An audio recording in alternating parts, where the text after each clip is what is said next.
Hello middle school, it's Mr. Cavey, and today we're going to take a look at our student-led conference presentation for students. So this is what we have so far, and it's not to say we can't improve on what we have or make some tweaks here and there, but right now we feel pretty good about the shape of this presentation. So let me walk you through it and just give you a sense of what is coming and what we're hoping students will be able to manage. So on this first slide, of course, you're going to put your name as the student right there, and the core competency that we're sort of addressing with this whole presentation is this. It comes into personal awareness and responsibility. I can recognize my strengths and take responsibility for using strategies to focus, manage stress, and accomplish my goals. And there will be some goals here in a few moments. Directions for teachers. So you're going to create a unique copy of this slideshow template to share with your homeroom. Include the class name and or your last name in the file name just to keep things nice and tidy. And then also you're going to create a very brief Google form for parents and hyperlink it on the last slide in this presentation. So this presentation will be something that students go over with their parents at home. And then when parents have finished viewing, basically they will indicate that, yes, I watched this presentation, I listened to my child present it, and they can leave any comments and questions. All right, so what will the student be talking about in the presentation? They will be addressing core competencies, challenges, goals and action steps, and what does my success look like? We want them to think about that. Here is a timeline for this round of student-led conferences. So the slide deck, the one I'm about to show you, should be completed by the 27th of January. That gives students about a week to go over it with their parents at home. And then by conference time, students will have 10 minutes to talk about their learning and not go over the entire presentation again, but just basically share about their learning journey. And we will be giving you some questions that you can use as teachers to sort of interview them and walk them through that step at that time. All right, so the very first slide that students will need to fill out is this one. This comes straight from the report card, and this text box should allow students to write the following letters in. So for example, CO, maybe this is often, sometimes, rarely, and maybe not applicable. Okay, so that may, all right, that may need to be resized a little bit. I may make a slight, so that NA, let's just make sure that NA fits. Okay, so they should be able to go through that and grade themselves on each of those categories. And I'm glad I tried that NA to sort of spot that needs to be okay. I will tweak as necessary to make sure though that size works. I can see it starting to slip upwards. So anyway, that is the idea of this bar, and we will figure out the fonts that are. I'm hoping I don't need to make whatever that is 15 separate text boxes, but that is possibly what will have to happen there. Anyway, that is the idea, just for students to go ahead and assess themselves on their social development and work habits. Where do they think they are? And then we move into the core competencies. So I'm going to give you an example here. Notice in this slide it says just an example. And we've given a separate slide for each of the core competencies. So notice this word here, communicating. And then on the next slide, it says collaborating. On the next slide, it says creative thinking and so forth. So it should be 7 core competencies. We're following the new core competencies. And so what students will do is they will click this link here, profile, which takes them to this page. From there, they're going to click profiles right here, and they're going to look at these statements. And they'll have to decide, which of these statements resonates with them in terms of where they are on that particular core competency. So when I think about, I'm writing an example right now, but when I think about communicating, the one that I could say resonates with me as I read through these descriptors carefully, maybe this one is the one that I would say resonates with me. So I'm going to copy and paste. Yes, we are allowed to do that for this particular box.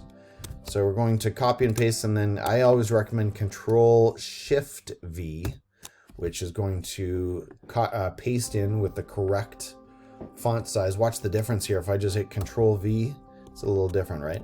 It's actually not ugly in this case, but this matches the font of the slide. And then here's the key. How did I demonstrate that? So I communicate confidently using forms and strategies that show attention to my audience and purpose. Here's the example, when I gave my passion project presentation, I tried hard. I tried hard to use hand gestures and appropriate volume during my presentation.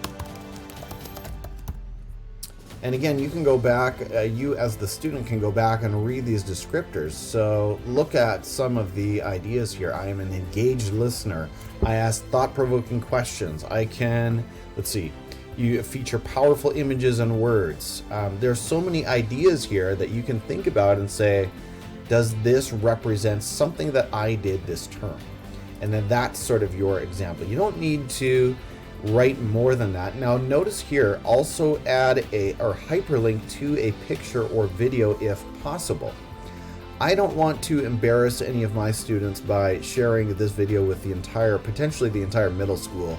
So I'm not going to surf into my Seesaw right now, but what you could do is go to something on your Seesaw journal, and you should be able to click the 3 dots there and select Get Student Link, and then that will allow you to link to your presentation. So basically you can finish that description, and then you can say, here is my passion project video on Seesaw.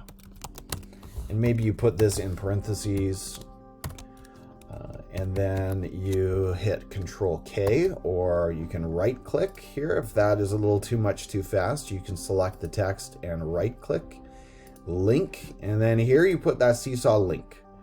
And that will create the opportunity for you or your parents to jump right to that video and show your parents maybe a minute or 2 of your presentation. All right, so that is the core competency, communicating. And remember, this is just an example.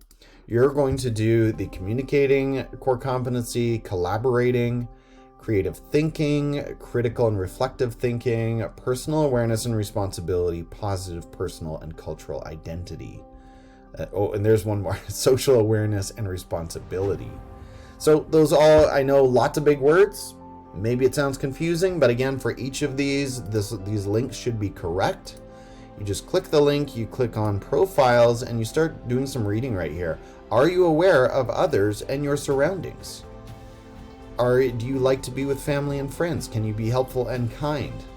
Just, by the way, as you go down in the profiles, they get more sophisticated and more advanced.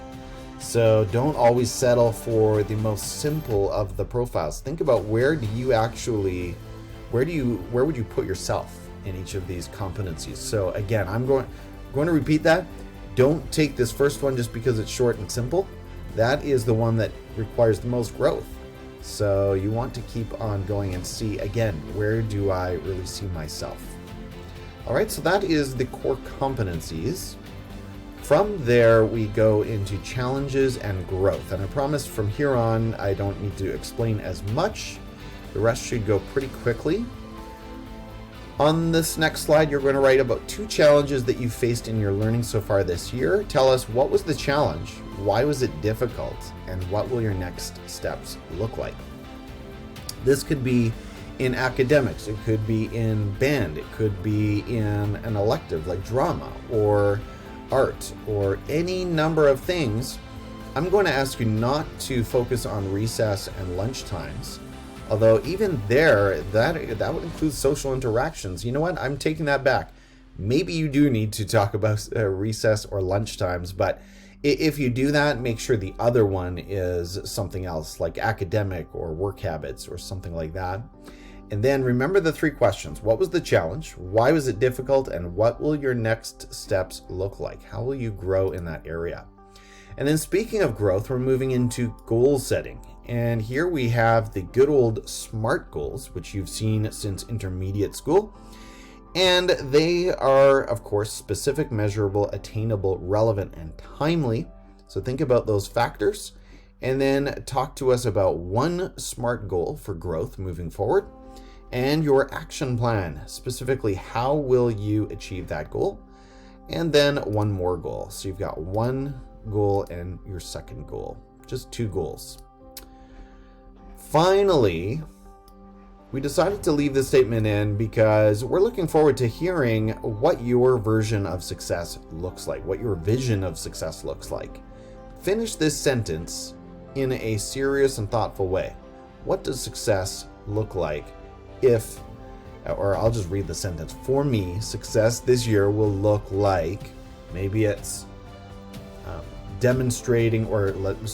meeting expectations in math. Maybe it's completing some drama performance. Maybe it's taking more risks. Maybe it's improving in your public speaking or your collaboration or your social, talk about, I know in some ways it's a throwback to your goals. It might be a bigger statement. You might say something like, I want to see growth in every area. Or as I said earlier, I just want to take more risks. Whatever it might be, finish that sentence fairly straightforward, and then thank your parents. Make sure you thank them, and they are, after all, your very biggest supporters and on your academic journey. And then your teacher, and I guess to teachers, we're going to link a Google form right here.